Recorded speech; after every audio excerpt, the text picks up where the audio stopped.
yeah Dasara నాటికి cabinet విస్తరణ మంత్రివర్గంలో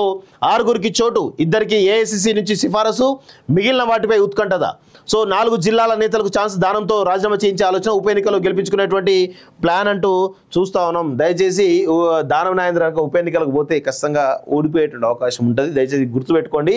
అంత రిస్క్ చేయకండి రాష్ట్రంలో కాంగ్రెస్ ప్రభుత్వం ఏర్పడి 10 నెలలు కావస్తున్నందున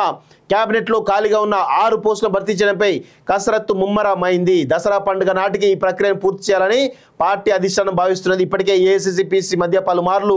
ఈ విషయంపై చర్చలు జరిగాయి ఢిల్లీలోనూ CM Revanth Reddy deputy CM పలువురు మంత్రులతో అగ్రనేతలు చర్చించారు ఈ భేటీలో కొంతమంది పేర్లు ఫిల్టర్ అయ్యాయి ఫైనల్గా చర్చల తర్వాత ఏఐసిసి పెద్దల ఆదేశాల మేరకు ఖరారు చేసి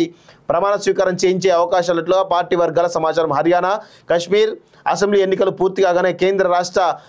ప్రభుత్వ పార్టీ నేతలు తుది దశ చర్చలు జరిపి కొలిక్కి తెచ్చేటువంటి ఛాన్స్ ఉంది ఉమ్మడి ఆదిలాబాద్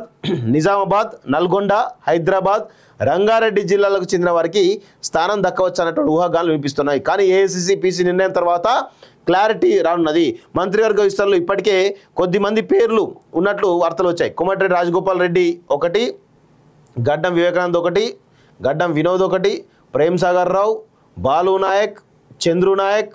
రామచంద్ర నాయక్ మల్రెడ్డి రంగారెడ్డి సుదర్శన్ రెడ్డి నిజామాబాద్ దానం నాగేందర్ వాకిటి శ్రీహరి ఇలాంటి పేర్లు వినిపిస్తున్నాయి దీనిలో వాకిటి శ్రీహరికి ముదిరాజ్ కోట కింద ముదిరాజ్ బీసీ కోట కింద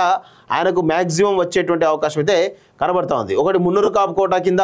ఆది శ్రీనివాస్ కూడా వస్తుంది అనేటువంటి దాంట్లో మనకు కొంత సమాచారం ఉంది ఆయనకు కూడా రావచ్చు అదేవిధంగా బాలు నాయక్ మ్యాక్సిమం 4 నుంచి ఆయనకి ఇచ్చే అవకాశం లేదు సో బాలు నాయక్ వర్సెస్ ఇక్కడ విషయం ఏంటంటే బాలు నాయక్ వర్సెస్ కోమటిరెడ్డి రాజగోపాల్ రెడ్డి ఇద్దరు ఇట్లా ఎవరికి ఇస్తారనేది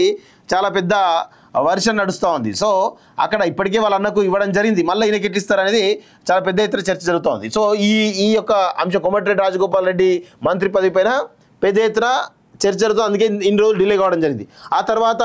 గడ్డం వివేక్ వర్సెస్ ప్రేమ్ సాగర్ రావు వీళ్ళిద్దరి మధ్య కూడా ఇదే విధంగా ఆధిపత్య పోరుంది వీళ్ళు ఎవరికి ఇవ్వాలని దాంట్లో వాళ్ళకు ఒక రకమైనటువంటి ఆడ కూడా క్లారిటీ రాక ఇబ్బంది అవుతుంది సో గడ్డం వివేక్ ఏమో రేవంత్ రెడ్డి సపోర్ట్ చేస్తూ ఉన్నాడు ప్రేమ్ సాగర్ రావుకి ఏమో బట్టి విక్రమ్ సపోర్ట్ చేస్తూ ఉన్నాడు సో ఇలాంటి అన్ని పరిస్థితులు కూడా మంత్రివర్గ విస్తరణకు అడ్డంకులుగా ఏర్పడుతూ ఉన్నాయి సో ఖచ్చితంగా ఒక మున్నూరు కాపుకు ఒక ముదిరాజు కూడా ఇచ్చేటువంటి అవకాశం ఉంది అదేవిధంగా ఒక ఎస్టీకి లంబాడ సమాజానికి సంబంధించినటువంటి బాలు నాయక్ అదేవిధంగా రామచంద్ర నాయక్ ఇద్దరిలో ఎవరికొకరికి ఇచ్చేటువంటి అవకాశం ఉందని చాలా స్పష్టంగా తెలుస్తోంది